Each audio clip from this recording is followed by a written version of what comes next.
Hello， 大家好，我是 Linda， 欢迎大家回到我们 Travel 单车小百科。本集节目由 FSA Vision 赞助播出。今天很开心邀请到阿根。嗨，大家好，我是阿根。好，那今天要跟阿根聊的主题呢，是车友们一定都非常关心的，就是今天当我想要开始运动，我想要买一台车，到底我要选择怎么样的车？那因为车子的种类真的太多了，我们先来帮大家定义一下各种车种。首先要聊的就是我们台湾车友最普遍拥有的公路车。公路车的话，最简单去判断它的就是从把手，它可能会有弯把，弯把的设计呢，让你在握上把的时候可以比较轻松，握下把的时候比较能够面对迎风的状态，甚至也有平把，当你在爬坡的时候可以比较舒适。那公路车的最大特征，除了弯把之外，它整体的重量会比较轻，搭配相对比较窄的轮胎和这个车架的设计呢，会比较方便你在这个高速巡航之下，无论是低风阻或者是爬坡的时候的重量会比较轻。那利用这样子的设计，无论你是想参与比赛，还是你在日常骑乘当中你是比较喜欢竞速的，这样子的车款都可以面对你去让你面对挑战。那很多车友也会就是俗称啊，就是说我有一台跑车。所谓跑车呢，其实也真的就是公路车。没错，就有点像是我们等一下如果介绍越野车的时候，可能会讲到这有点像是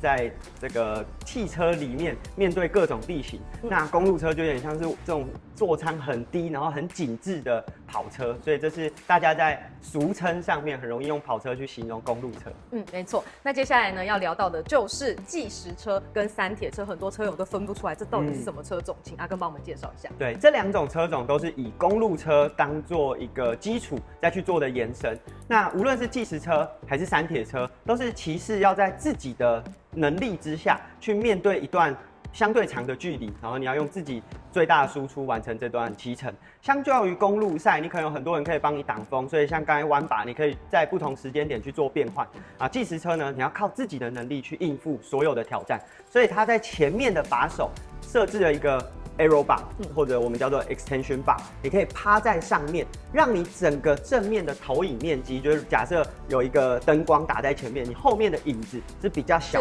的，那相对来说这样的风阻会比较低。所以假设是在不管是40公里的骑乘，还是像铁人三项会有180公里的骑乘，你可以用最快的速度、最小的风阻，独自完成这段路程的挑战。那计时车和三铁车呢有什么不同？主要是在规则上的差异。计时车在 UCI 的规范之下，它其实无论是车架的造型，或者是很多管材，都有相对应的限制，甚至是把手最前端的延伸，这个都有受到规范。所以当你在骑乘的过程当中呢，你必须在这一套框架之下设定出最适合你自己的姿势。那 UCI 在这些考量当中包含了安全、公平性，还有像如果大家在看 F1， 他希望所有人都是在一个相对公平的基础之下去开发车款。但如果是三铁车呢，因为它就非常讲求个人就是自己的表现和个人能力，所以它没有任何的限制。基本上你的车架长各种特殊的形状，你开心就好。那当然车架你可以做的超级空力，可是也会影响到它的重量。所以当然三铁车它在设计上虽然没有限制，但其实大家可以发现高阶的三铁车跟计时车其实设计上不会有太大的差异，唯一的差异可能是这个管材会更扁平，或者是它在安装水壶的时候，因为铁人三项的比赛如果是长距离会骑到180公里，所有补给都要靠自己，所以在车架上可能会设计更多可以安放补给品或者是液态的这些空间。对，两者之间主要是在规则上的差异，但在骑姿上面呢都非常的类似。OK， 好，那聊完这个呢，接下来就是我们台湾近几年越来越盛行的一种车款，就是登山车。登山车的话呢，我们刚才看到，无论是计时车或者是三铁车、公路车，它的这个把手宽度啊，可能就是在40到45之间，那甚至你趴在前面的时候都窄窄的。但登山车呢，它为了要在越野的环境当中可以很有效的控制，它的把手很宽，目前大部分的把手可能会是在72到80公分左右。更宽的宽度相对于来说会更容易控制啊。大家如果现在在看影片，你的手刚好有空闲的话，你可以做个伏地挺身。窄的伏地挺身和宽的哪个比较好做？应该是相对宽一点的宽度会比较能够控制力量。那更宽的把手方便你在越野的过程当中控制车辆的走向。所以越野单车最明显的就是它有一个很宽的把手。同时，它为了面对越野的地形，它在轮胎上会有很多的颗粒，会因应不同的气候，比较干燥或者是有下雨，面对的是石头还是尘土这种不同的路面，胎纹的设定会有一些差异，但一定都是巧克力胎。那更宽的轮胎，让你在越野的过程当中有好的抓地力。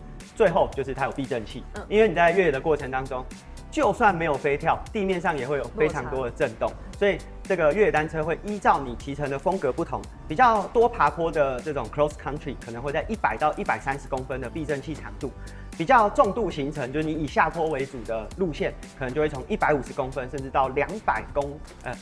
mini 的这个避震行程，就20公分的避震行程，所以这个是登山车在设计上还有宽的把手。颗粒的轮胎、避震器，那让骑士可以在越野的路段面对更多的考验。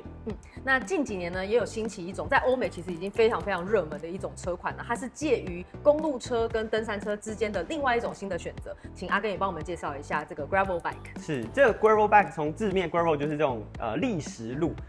国外有非常多的道路呢，它可能不是完全铺设这种柏油路，可是它其实也可以让汽车来做通行。但是如果你用传统的公路车下去骑啊，就有点像这古典经典赛的路段。那当然对选手来说，他们可能可以应付，但对一般人来说真的太吃力了。所以后来就把传统的公路车呢，在无论是前叉或者后叉的宽度，把它加宽，让它可以容纳更宽的轮胎，甚至加上一些短行程，就是可能2-3公分的避震器，让你在面对可能是砾石路、石板路或是非天然铺设的这种道路上面呢，你可以骑着弯把的车，同样享受我们刚才讲的公路车快速的把手切换，或是比较高速的巡航，然后也有车架轻量的特性。但是你可以骑一些轻度的越野，那这样子的车款啊，甚至它可以加上一些后货架或者是装备带，让你在骑乘的过程当中去到更远的地方，甚至搭配一个 backpacking 就可以露营。对，所以这样子的车款这几年随着大家对于户外生活的响应，车款是越来越风行的。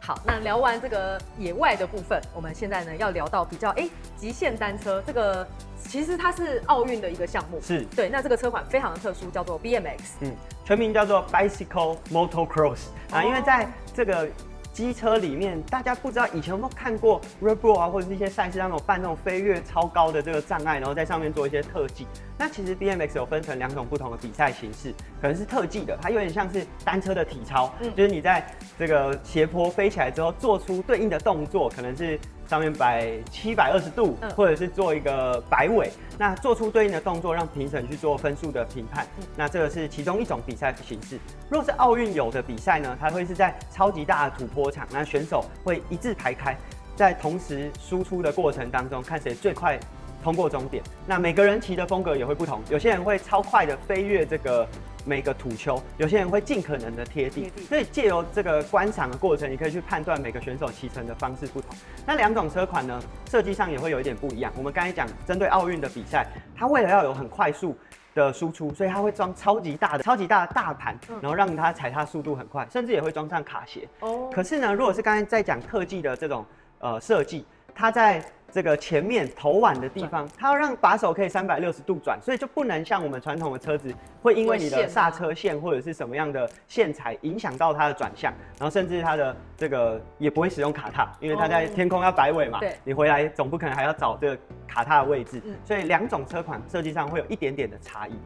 这是非常有趣的一个车款啦。那现在台湾的这个极限运动也比较有在盛行，也各县市有一些板场，所以小朋友们呢，如果有兴趣，从小开始玩这个，对于这个肌肉的记忆也是很不错一个选择，包含在身体控制上面会获得提升。好，那接下来要聊到一个很特殊的族群，就是单速车。单速车的定义其实很简单，就是一个 single speed， 就是只有没有变速这样。但在种类的应用上其实也蛮多的，请阿根帮我们介绍一下。对，其实基本上单速车可以涵盖所有没有变速系统的车款，它就只有前面一个飞轮，前面一个大盘，后面一个飞轮就可以叫单速车。但比较狭义，就或者是说大家比较常去接触到，我们会叫 fixed gear，也就是它的齿轮跟你后面的飞轮是完全不会有棘轮做空转的那个声音，有点像是大家如果去健身房踩那个飞轮车，你的脚会被那个舵轮一直往前推着走。那这样子的车款刚开始的时候，它是从场地赛出来的。那场地赛呢，你没有刹车，没有变速器，你只能靠自己的力量去做骑乘。但当然，它会在一个特殊的环境，晚弓型的场地里面，所以你加速之后，不会因为速度太快，这个离心力把你甩出去，所以你也不需要刹车，因为大家只有一个目的，就是希望可以更快完成比赛嘛，所以冲都来不及了，怎么会需要刹车呢？那这样子的车款呢，开始随着比赛的进阶，可能开始设计出像碟轮、刀轮，然后让空气力学变得更好。但有一些退役的车款，他们就会拿到街头。那我们之前在讲通勤车的时候，有说希望这个车款可以更低维修的需求。单速就是一个相对低维修的需求，所以单速车呢，有些退役的车款就会进到街头，可能像是通勤，或者是很多年轻人会觉得它很简洁利落啊，甚至也有一些公路车的元素，但是不至于像公路车这么的娇贵，就是稍微变速器不准，就好像骑起来很不舒服。单速相对来说非常好维护，所以它除了在赛场当中被使用，一些退役的车款呢，也在街头上被很多年轻人喜欢。大家可以看到的一些常见的情境，大概就是像是美国快递的这种纽约街头电影里面看到的这些，没错，其实很多都是利用单速车。是，对。好，那今天真的很开心，谢谢阿耕跟我们聊这么多，谢谢。好，那也欢迎各位车友可以继续锁定我们 Travel 单车小百科，未来依旧会跟大家聊很多跟单车有关的知识。